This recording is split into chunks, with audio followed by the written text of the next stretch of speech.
From the WREB Sports Center, I am Johnathon Goode, and I am here today with the Cloverdale head basketball coach, Pat Rady. Pat, thanks for coming today. You're welcome.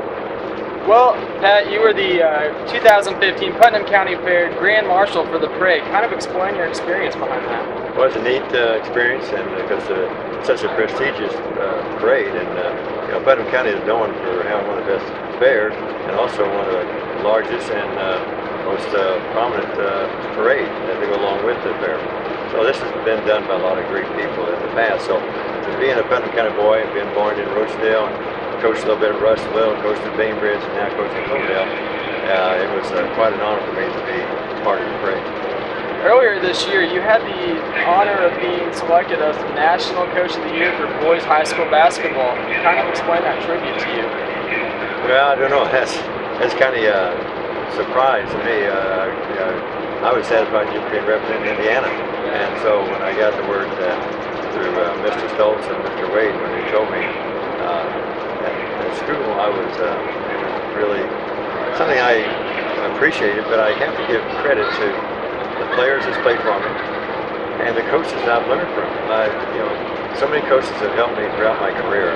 Being at a clinic, watching videos, going to games where I wasn't actually coaching, but I might have picked up something. And so coaching profession has been something that's been very dear to me, and I really cherished that I've got to be a part of the game since 5th grade as a player. I even had to do stats in college when I got hurt, so I got cut my first year, so I kind of know what that feels like in college. So all kinds of aspects of the game I've been part of. It's a game I love and cherish. Well, this will be your 52nd year coaching high school basketball, and that's not including the years when you coached junior high or elementary. Kind of explain some of the experiences you've had and how much fun it's been to coach. Well, John, how much time do we have? No, it has. It's been well, I've got to live a dream. I think I wanted to be a coach in the 6th grade. Mr. Copenauer, and he was one at first. I wasn't sure. He was awful strict, really hard. And I thought, boy, but by the year was over, I fell in love with the game. And said I wanted to be a coach. And I packed up my toy guns and wouldn't go be a cowboy anymore. And so, but there again, I think I'm repeating myself from the previous question you asked, but the coaching profession is I think it's so outstanding. To me, I think it's the greatest profession one can be. But I hope that no matter what a person works at, he feels that's the greatest profession. But along in those lines, I think the worst profession would be a coach's wife. But looking back on it, I've been in 6 different communities. I think that's around Bainbridge and Winchester, Southmont, Shelbyville, Terre Haute, and Cloverdale, and so 5. I didn't count. Shelbyville, yeah, 6. I thought it was 6, and each one it was unique. Each one was something that I enjoyed doing. Some of them I went to, and they already had winning traditions. Some of them had some losing years, so we had to try to change the character of the players and get them to be winners. And so run a gamut, and have had some great seasons, had some championship seasons, had some seasons where we didn't have winning seasons, but those seasons still are just as important to me as those championship seasons, because those guys gave all they had. And I think that's when I look back on it. And it's just a great 50-some-odd years. Well, Coach, every time I've talked to you, you've always praised the community. Kind of explain what this community has meant to you over the years. Well, I think I think a coach has to get involved in the community. You got to go see the other events of the schools. You got to see what the players do in other aspects of their life.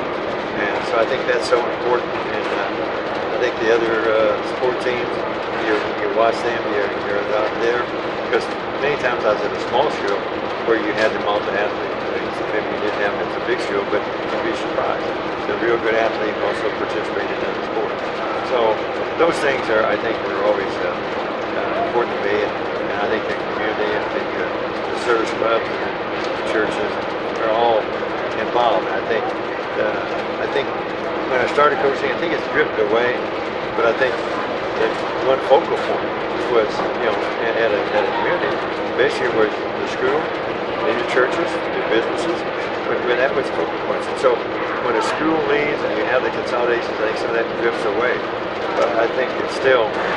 school is still a focal point for a lot of people. And like I say, everyone I've been at, the communities have been great. They've been, I have lifelong friends. I still have friends at all those communities where I've been at. And one community which I even went back and coached after I left. So that was kind of neat to say you could do that. So yes, the community's always been very important. You mentioned something just a little bit ago about your wife. Explain how she's been a big support and how she's really helped you over the years. Well, if you ask the players, they'll remember her cookies around their BB. Because if they played well, and we started out, we've done various things.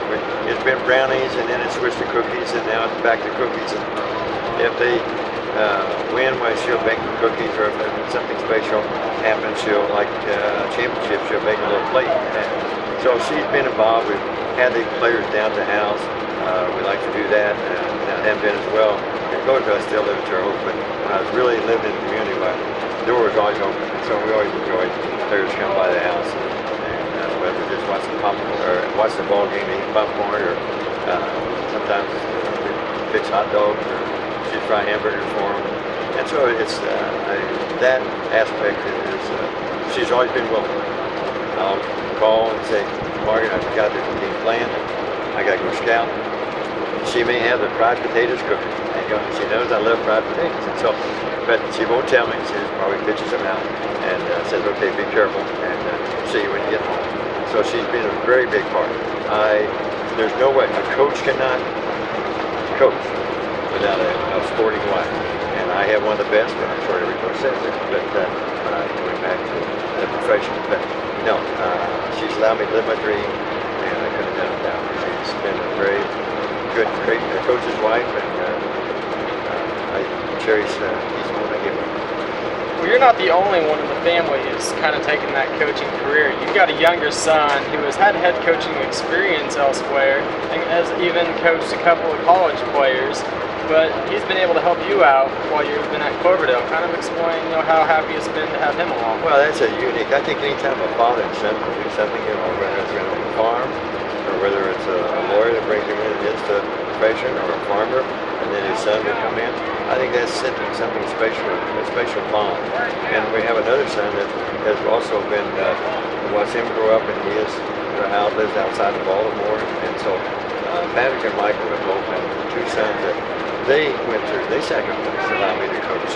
And so they understood that sometimes I had to be away, and I might have missed some things that they were doing while there.